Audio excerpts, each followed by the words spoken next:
a young prince is asked by his royal mother and father to journey to Egypt. There he'll find a precious pearl. It's guarded by a dragon. The prince must charm the dragon to release the pearl.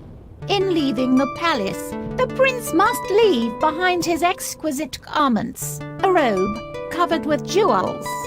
In Egypt he dresses in the clothes of the land, but is recognized as a foreigner and given tainted food to eat.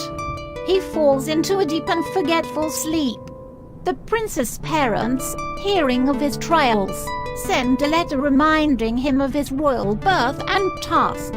Heartened by its message, he remembers the dragon and in a great act of courage snatches away the precious pearl.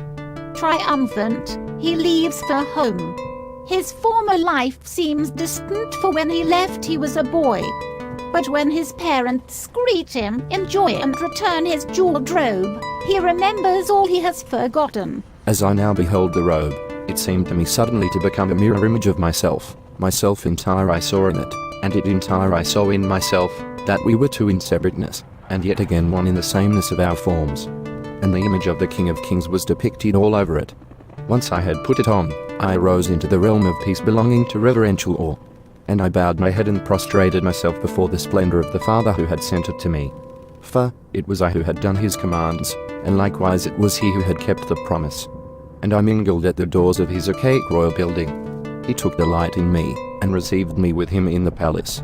Such is my tale as recounted in the Gnostic hymn of the Pearl. It still brings a tear to my eye as I recall that the pearl is the fact that I am God, made of the exact same spirit as Mum Sophia and Dad Dynamis, and that is what saved me from the dragon, who is Jehovah, the creator of that warped, twisted land that I ventured into for God.